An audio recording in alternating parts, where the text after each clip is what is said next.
And now for the last session of this year's event, I'd love to invite Bianca Dragomir, Director at Cleantech for Iberia. Bianca will host a segment on capital stack that all clean tech innovators need, starting with a keynote presentation and followed by a panel discussion. So please, a round of applause for Bianca.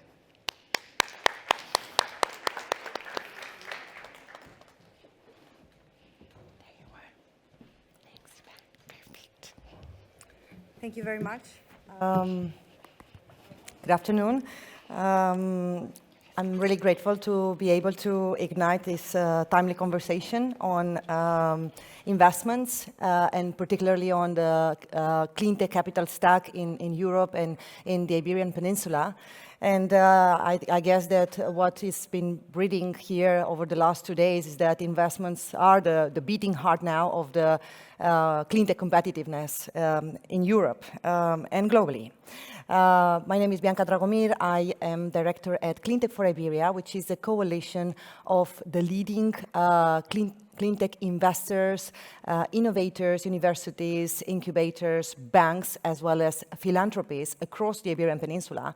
We are part of the Cleantech for Europe movement, and actually our main mission is to speed up the green reindustrialization and the clean tech scalability. Now, this is a picture of a black swan. Nicholas Taleb defined it in his book as a rare, unpredictable series of events that have severe consequences. It is, to me, deeply evocative for the times that we are living nowadays, times of multiple simultaneous crises, from climate emergency, wars, to supply chain disruptions, dependencies. And I guess that we can agree that the world is really changing before our eyes. This is the age of unpeace. In Europe, actually, with a trade war on top of the actual war, anxiety goes on steroids. And the president of the European Commission already announced and anticipated this new era earlier this year in Davos, this new era of harsh geostrategic competition. But this is also a new order, a new global order. This is an order that is causing multiple and new revolutions that were unthinkable just months ago.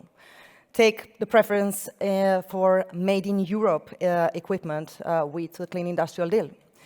Take the historic debt brake reform in Germany with billions of euros in defense, infrastructure, and climate action.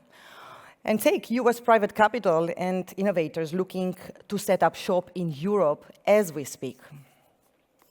So I guess that nowadays, we really see a more fearless Europe, a new Europe that is really doubling down on its clean tech targets and back in the clean tech race. A Europe that is really conscious that it has been lagging behind, as we can see already on this picture in a Draghi report a few months ago.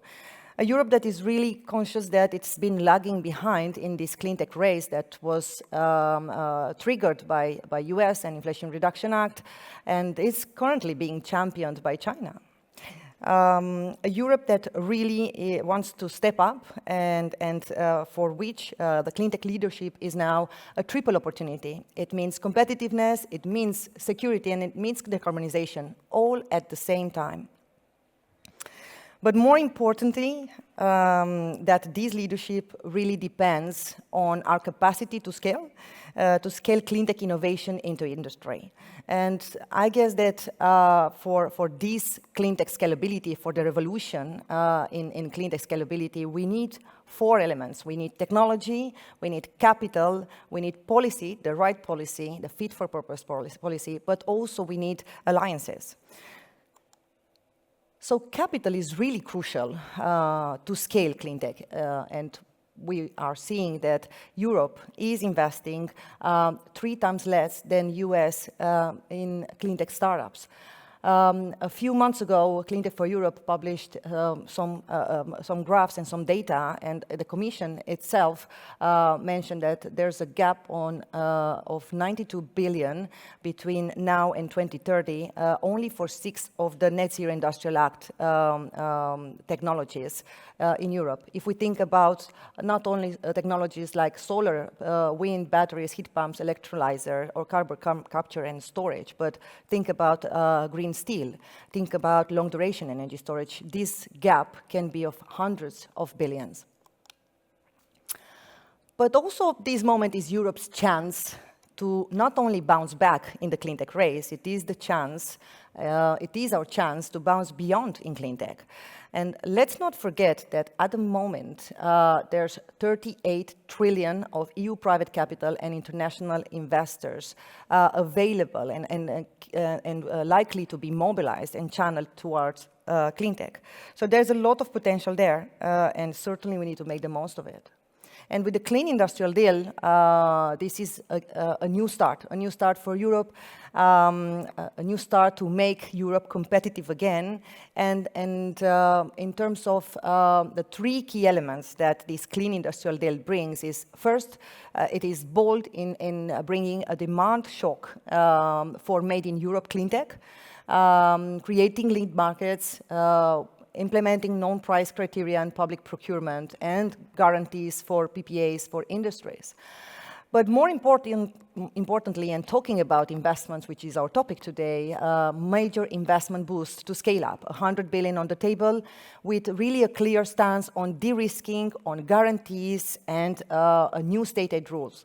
Of course, simplification is also a key driver here to make the business case for cleantech in Europe. So in Europe, that there's a cash-rich continent, as we've seen. There's a lot of capital. We are good in early stage in innovation. We have the talent, we have the research, we have the patents, but still we have a scale-up gap. And that's particularly because there's still many elements that need to be orchestrated. And if we take a look at the EU capital stack, this is the current landscape, and we do see that Europe is good at deploying early stage equity. However, the growth equity and the access to debt are really our Achilles heel, our weak spot. Innovators really face a funding gap at early industrialization stage and need for a lot more de-risking. And again, gaps also at first-of-a-kind project finance, but also at blended finance. If we take a look at what happens in the Iberian Peninsula, in Spain, we see that there's a diverse cleantech funding ecosystem with government-backed initiatives such as ENISA, that is part of our panel today, and we'll hear more about that, with SEDETI, IDAE, providing non-dilutive funding, with a critical mass and growing of private investors such as SEAIA, Muniventures, Axon, Alantra, that really invest at early stage, but also start to invest in first-of-a-kind and later stages. But certainly at first-of-a-kind stage, there's still a pronounced gap. Venture debt, corporate funding, and guarantees, which are crucial, there's still a lot of space there for improvement. So Spain, just as Portugal, the Iberian Peninsula in general, offers a massive potential. As we all know, that's plenty of sunshine, a lot of cheap, abundant renewables that can be a building block for the green reindustrialization and for the cleantech scalability, but still the capital remains concentrated and fragmented. Same for Portugal, and also the 2 countries are kind of limited in terms of the instruments that have the cleantech focus. So that's also an area of improvement. So these are just a few of the key actions that, for example, at Cleantech for Iberia, together with a coalition of investors, we are looking at, and we are putting into a cleantech investment plan for the Iberian Peninsula. First things first, mobilize public guarantees to catalyze private investments. Only in our coalition, there's more than €1 billion of capital available to be invested in clean tech startups as we speak. However, this capital is not being translated into ventures, particularly because there's a de-risking gap. So mobilizing public guarantees, expanding really government-backed loan guarantees, risk sharing schemes and insurance mechanisms are really key. Another aspect is really developing robust blended finance mechanism. Here, combining grants, equity, and debt to de-risk clean tech investments, particularly at later stages, are absolutely important. And there are already some organizations and public instruments that are looking into this, but much more coordination and much more interconnection is really needed in order to get to the scale that we all need. Channeling private and also institutional investors into venture and growth is also key. We all know that banks in Europe remain far the largest financial institutions across the continent. So we also see that BBVA, one of our partners, has set up a clean tech unit, particularly to bring skin in the game in the green finance of their portfolios. But also, we see the need to develop a strategic clean tech investment plan and really diversify the capital stack, not making it more complex, but really sophisticating it in terms of bringing more diversity and more solutions, adapting what exists at European level or in other places to the national, to the local realities, and really finding unique ways to really, and diverse ways to fund clean tech. And here, of course, pension funds, of course, family offices, philanthropies also need to be channeled. And we see a trend here, but still at early stages at the moment. So certainly a lot of space for improvement, but also a lot of hope at this moment. And just allow me to just wrap up by saying that certainly with the Clean Industrial Deal, Europe shows that it is open for business, but certainly the future won't build itself. So let's shape the capital stack that clean tech truly needs. And I'm happy to, with this opening, to invite our panelists for a conversation on particularly what are the needs, the gaps of the capital stack in Europe and Iberian Peninsula. So I'd like to invite with me Alejandra Manzanares from the EIB. I would also like to invite Hector Delvaulx from ENISA, Mark Hartney from Breakthrough Energy Ventures, and Joaquin Coronado from Build to Zero.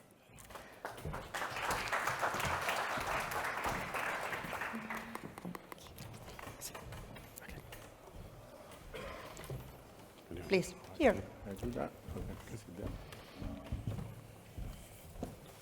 Well, thank you very much for joining us at this panel and for staying the course to the end of the summit. Also, a big thank you for the participants.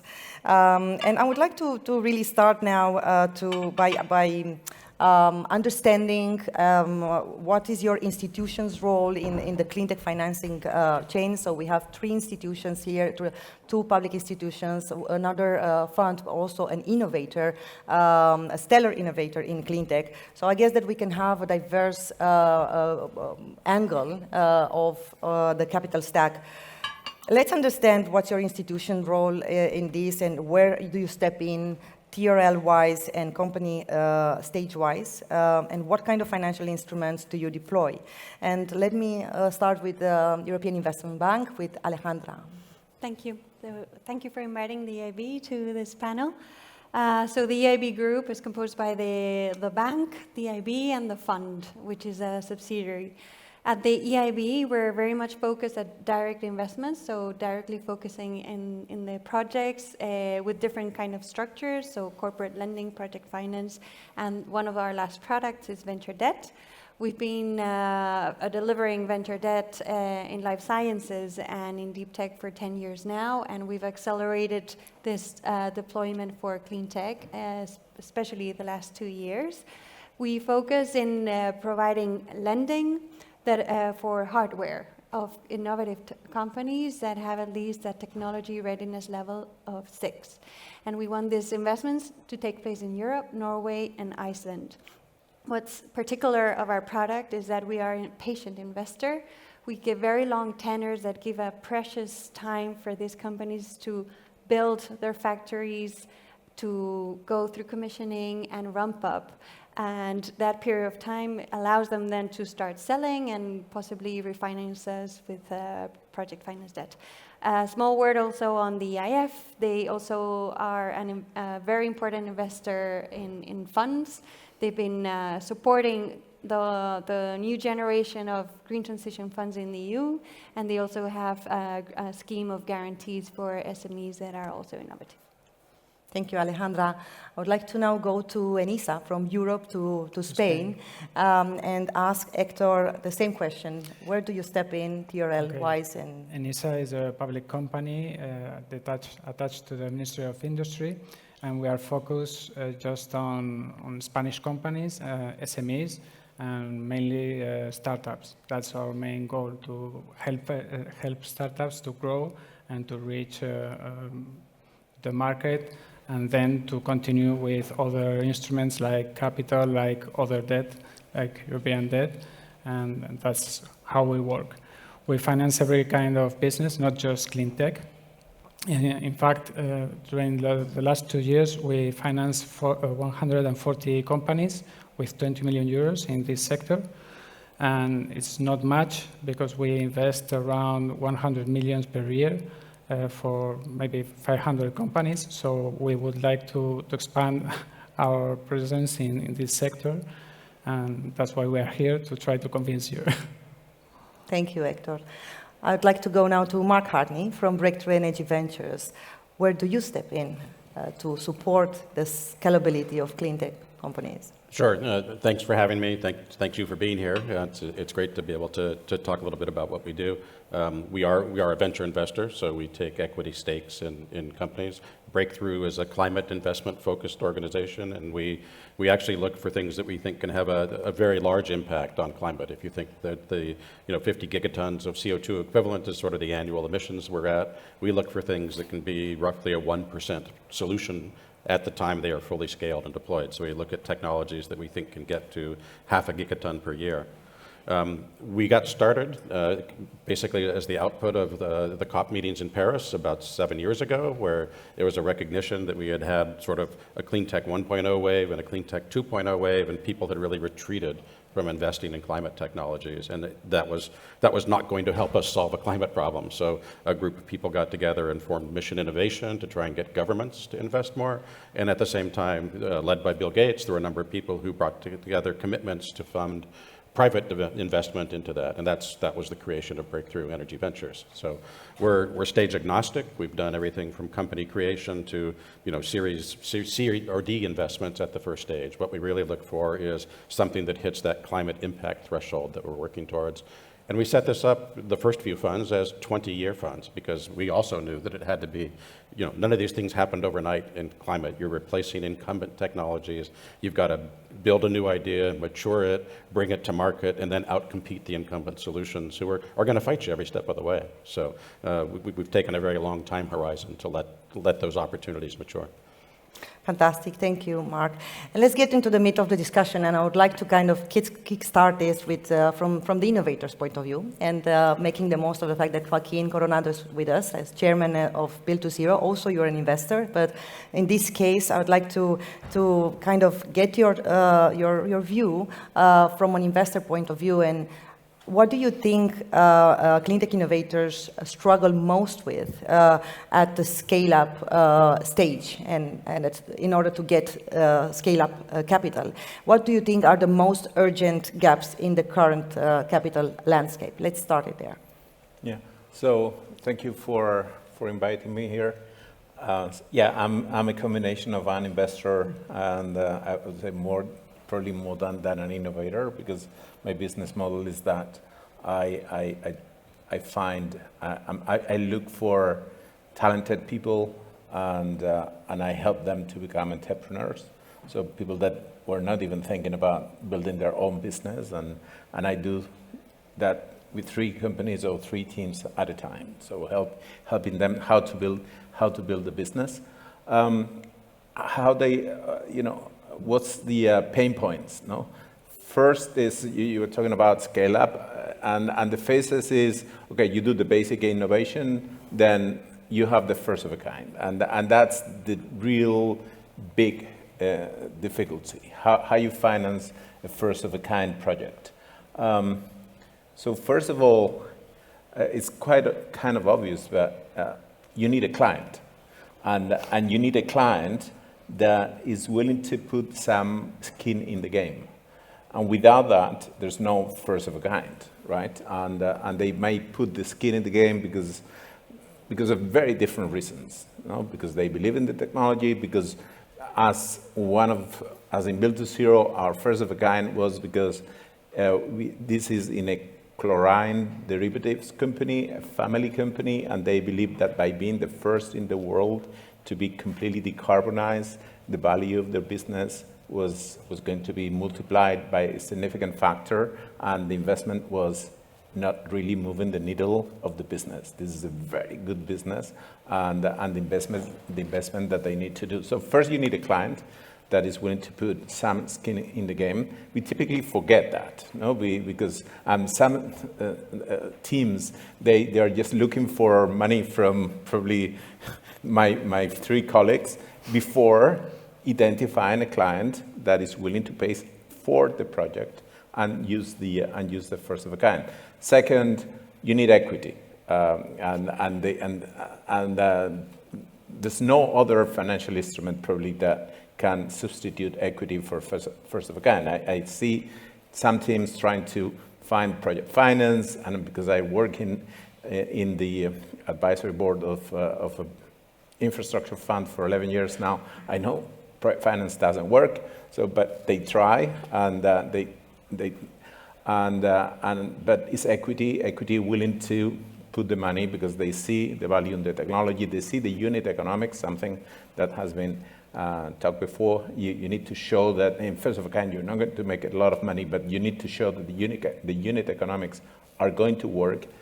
And third, you need public money, and because this is always needed. I mean, in Europe, we have a fantastic instrument which is EIC, the European Innovation Council, which has a very complex process, but I have to say that once you get the trick of how doing it and you get a little bit specialized, it's not that difficult if you have a real good project. So when you have the combination of these three things, you have the proper equity, you have a client.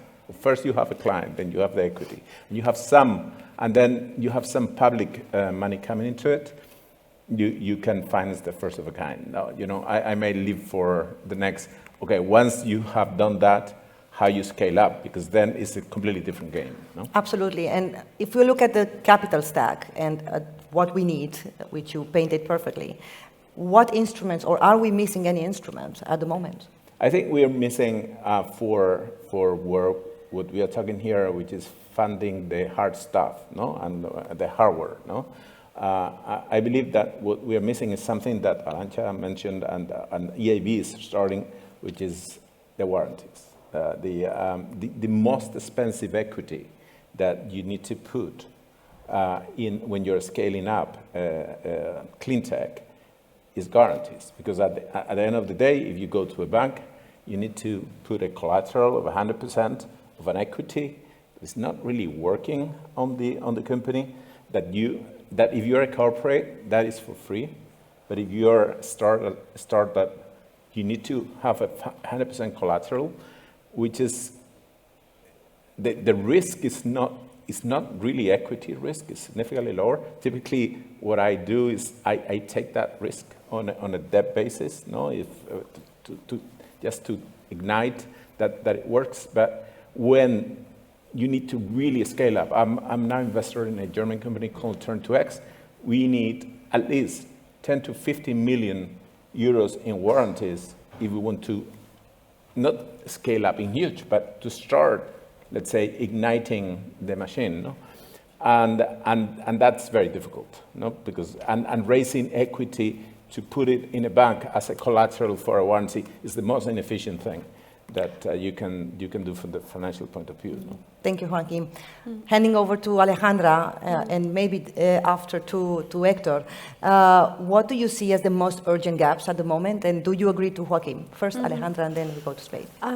Well, I would like to start by saying that there are different business models for a company to grow. One of them is a first-of-a-kind facility, but maybe they decide to follow an asset-light model, or just do software, or maybe hire the manufacturing capabilities from a partner until they show that they have that commercial traction, and then they're able to onboard that manufacturing capabilities inside, and by then you've convinced your equity investors, and you're able to raise much easier equity and instruments like EIB's venture debt.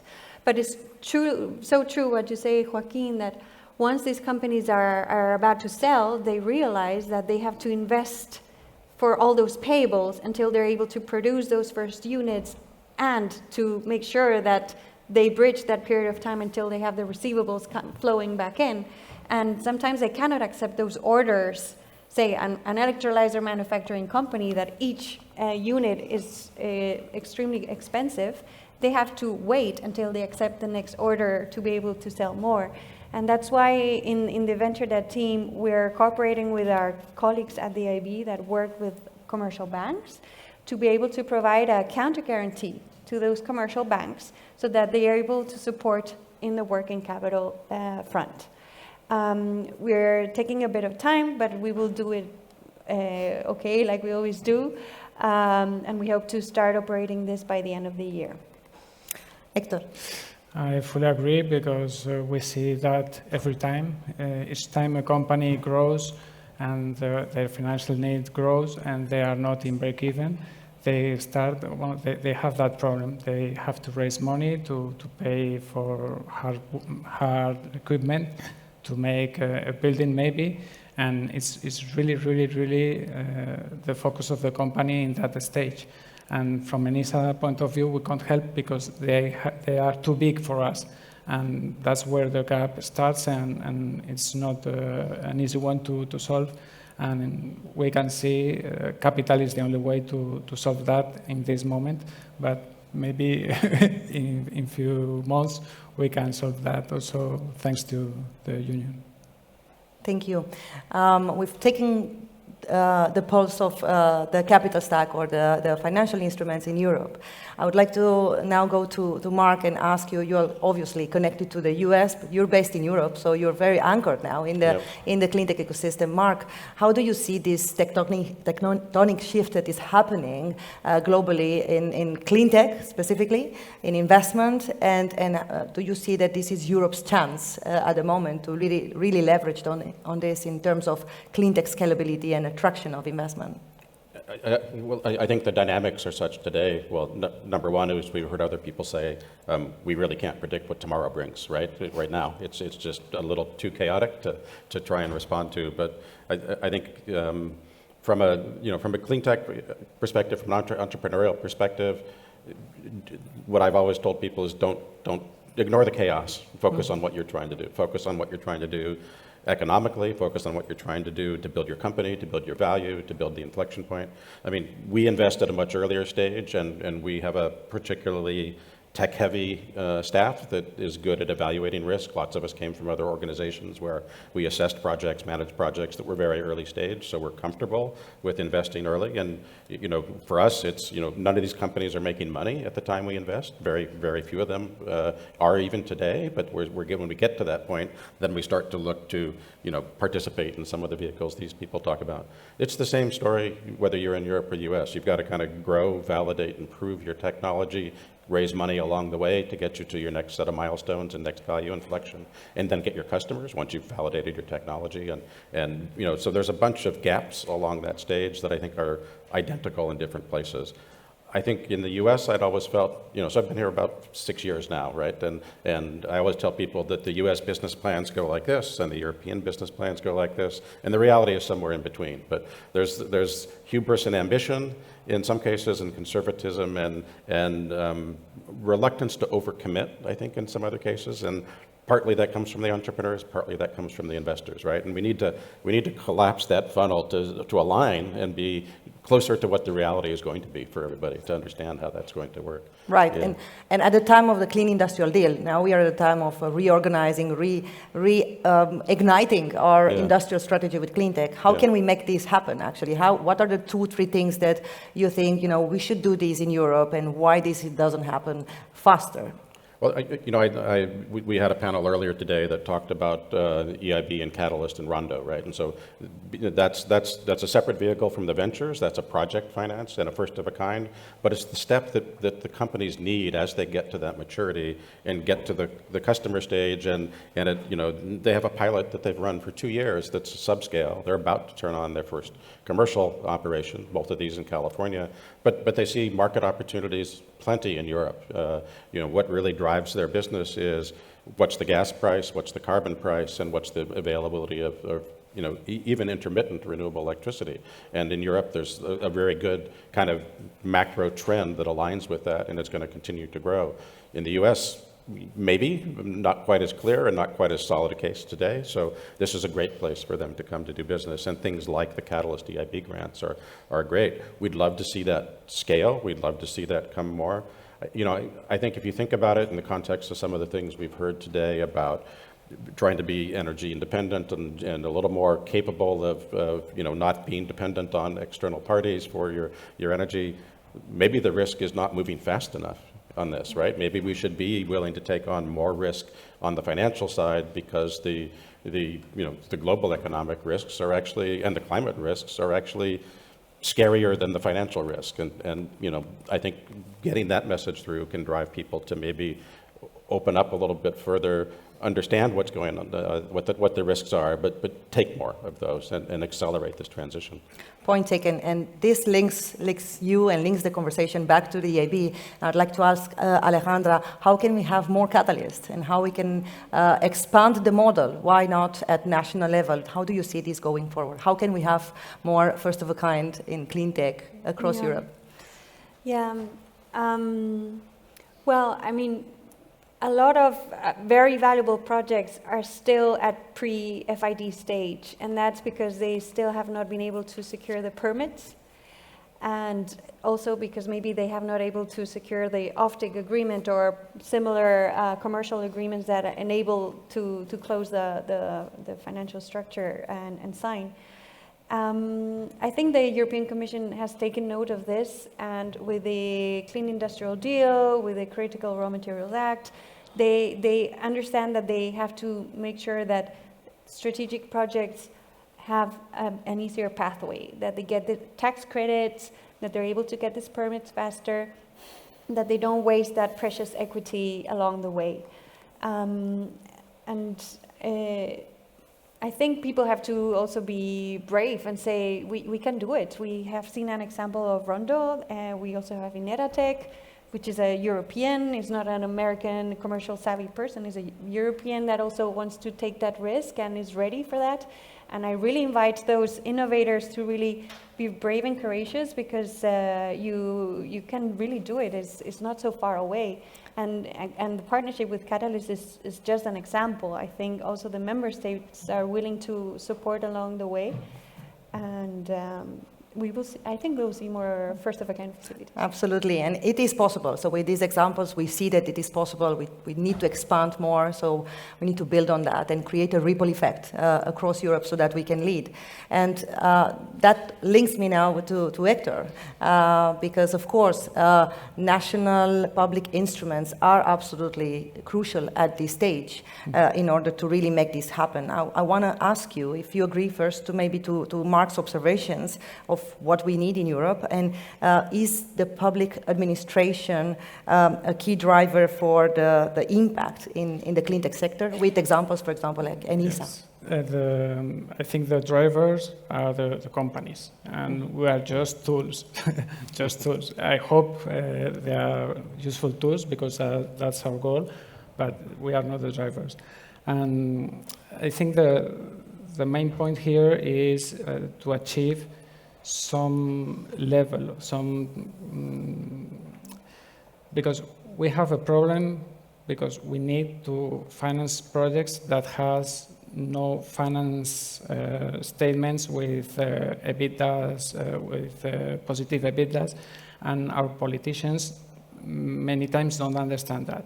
And that's what we are trying to, to teach them, that you have to take risk, because otherwise the risk you take is greater, because they don't achieve the goal that is to create the business and to be successful.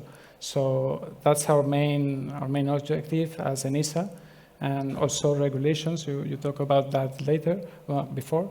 And it's very important because we have a lot of companies who has enormous delays with the permits, and it's killing them. And that's why also we try to bring some insights in that regulation system.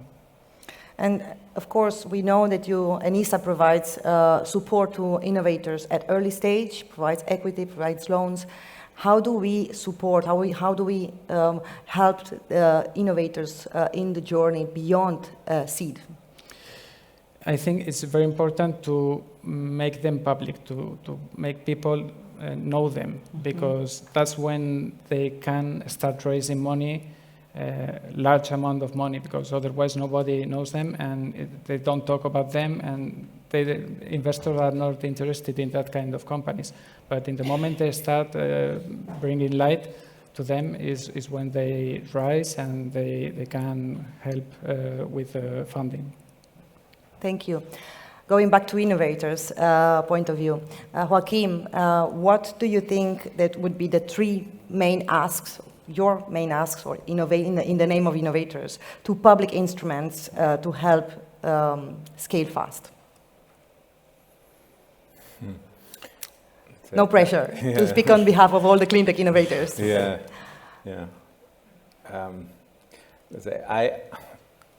I think that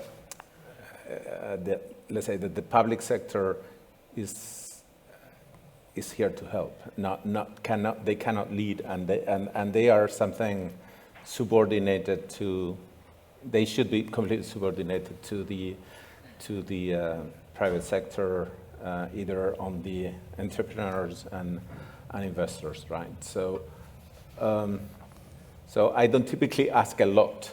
I have to say, I'm sorry I came here and that you want me to ask a lot of things, but I typically ask more about the regulation and eliminating difficulties rather than money, no? And we face a lot of difficulties, no? So we face difficulties like getting tax incentives to certify your company so that your R&D people, you're not paying the social cost of that, and you get the deductions and so on. So those are instruments that are there, but they're extremely difficult to achieve. Even I dedicate myself to that, and I have to say sometimes I surrender. No, and for instance in Build to Zero we have everybody in Build to Zero we don't have any indirect people. All of them are R&D, PhDs.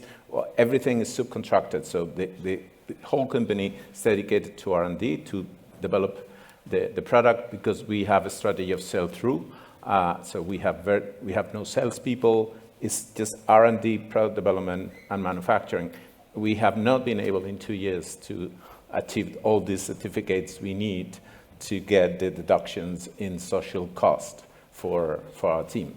It's too difficult. But for sure, we haven't made mistakes, but we are not completely stupid, and it's very difficult. So I would ask for, in the case of Spain and in Europe, to deregulate and facilitate, and have a little bit more trust on the entrepreneurs and the investors, and makes things, let's say, easy to us. And if we cheat, then the justice should be there, but not to have all the red carpet that we have, no? And second, I think that it would be extremely useful, no, if we had these instruments that I call like the win package, these warranties, this kind of, let's say, we have our equity as the first loss, no, of our business, but it would be very interesting to have a kind of a second loss, no, which is in a way syndicated by the public sector, which for sure is going to be a good business. Let's say the money, for instance, that we get from EIC, we pay back in 4 years in taxes and social cost. If we didn't get the money, probably we haven't done the same thing. So even the return on the investment is pretty quick. I believe that the public sector would have the way to syndicate the risk in a way that probably they will not, more in an insurance point of view rather than actual cash coming in. And that could be extremely effective.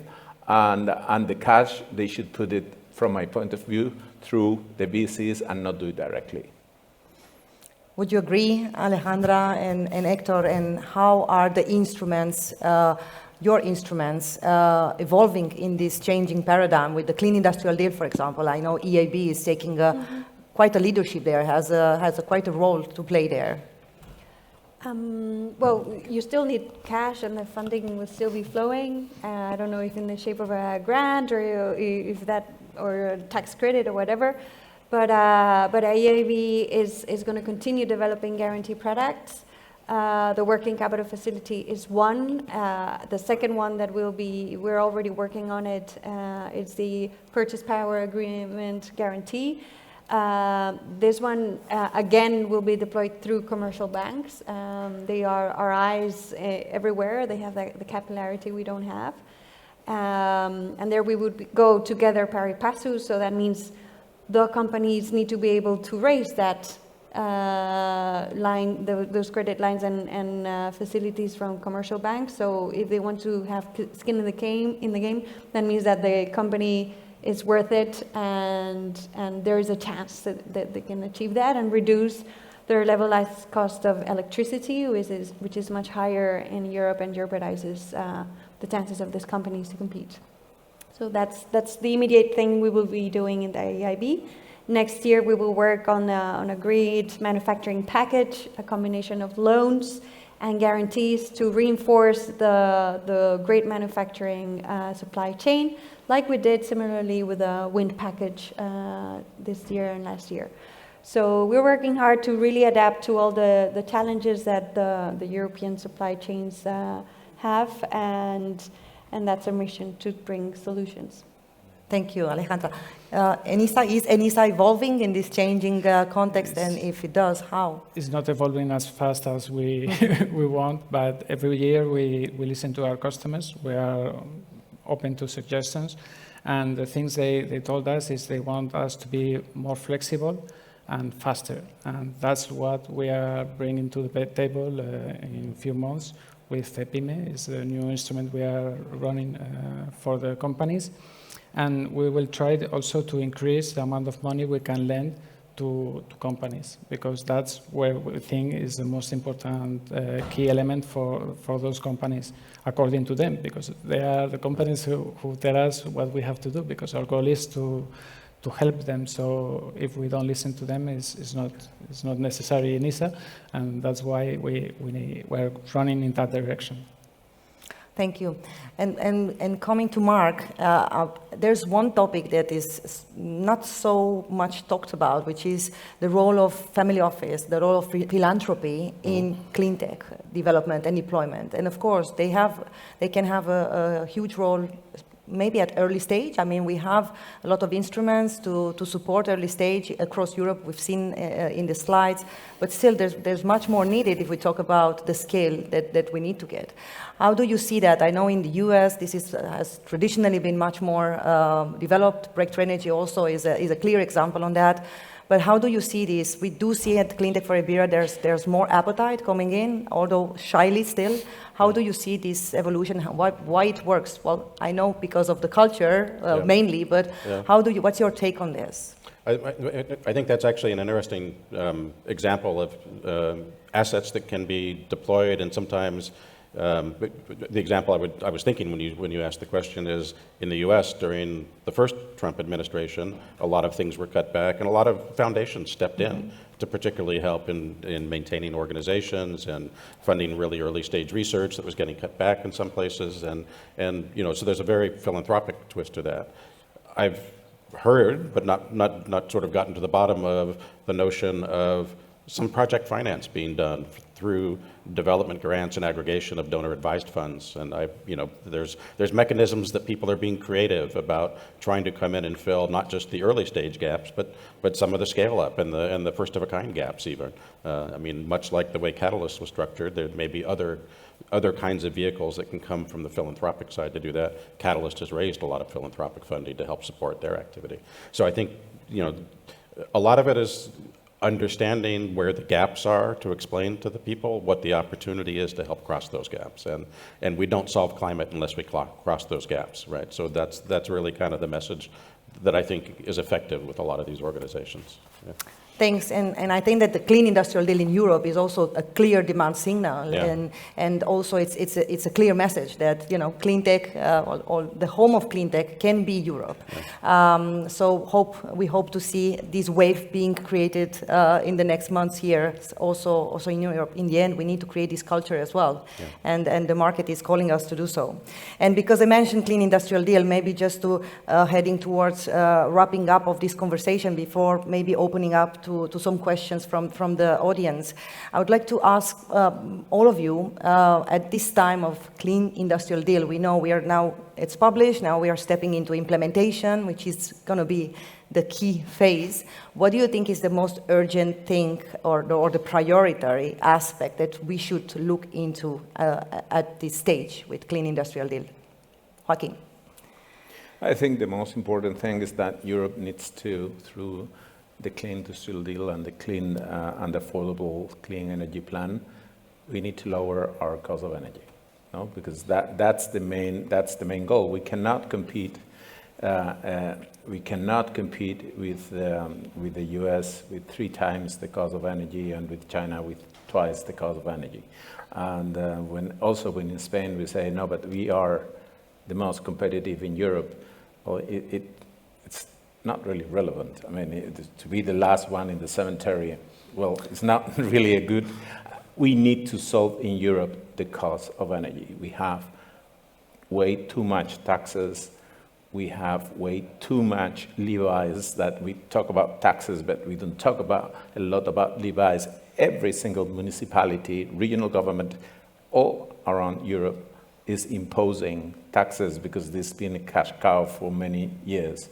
So we have too much burden and too much overcost in developing the infrastructure. I was in a discussion 2 days ago, and they were saying that what is the real cost of wind in Europe? No, and we were discussing a project. I took the Chinese cost of a wind generator, took away all the burden, make it 20 years, 7% return, and the cost was 20 euros. With 20 euros of 5,000 hours of wind, we can beat almost everybody. So we need to. There's something that the chairman of the commission said in September 2023, that when I heard it, I said, okay, yes. And she said, in Europe, we need that the real cost of renewables that is passed to clients. Okay, 2 years later, we're here, and it doesn't happen. And we need to do things on the energy market, on how we build infrastructure, on what is the real cost of equity, of capital to do all this, on regulation, so that we bring down the cost of energy. Because we can manufacture whatever we want. If we don't have a competitive cost of energy, it will not work. I also work in the US at $2 per million BTU of gas. Forget it. we cannot compete with anything in anything we do in Europe, either Rondo, Build to Zero, whatever. We cannot compete at $2 per million BTU. So we need to put our price of electricity down as the first priority. And if we do that, the indirect impact in the market will be huge. Thank you, Alejandra. Well, I cannot agree more on what you're saying, Joaquin, and you're way more knowledgeable than I am in the electricity market, and I'm sure there are many things that the Commission can do in the energy design of all these markets to make them more efficient. Another key element that is mentioned in the Clean Industrial Deal is the investments in the grids. That is paramount. In the bank, we're doing it through our long-standing relationship with utilities, but as well through innovative companies that are also present here. We have a clear ambition to support all the solutions that are able to bring flexibility and capacity to the grids. That's a very good point, because we are always talking about millions and billions of investments in grid. Last week, the Netherlands put in place a flexible capacity tender, and they allocated 19 gigas of flexible capacity. 19 gigas is 40% of the peak capacity in the Netherlands, so it's not a small amount.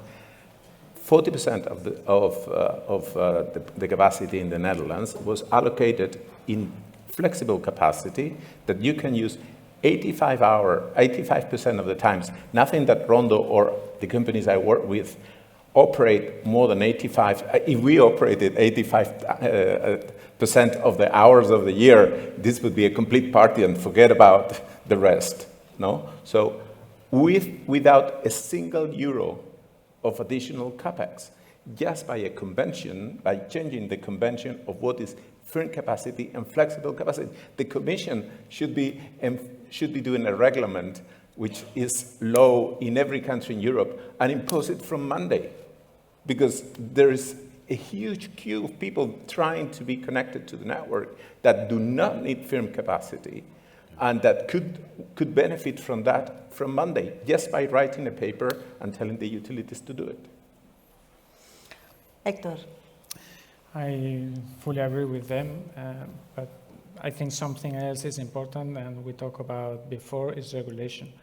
Because regulation is time-consuming, and time-consuming is equity-consuming. So that means it's really, really important to cut times to allow the companies to set up their investments and in the less time possible, because otherwise they will need more money than their competitors in the US or in China, we mentioned before. And that's not fair for them to compete in that way.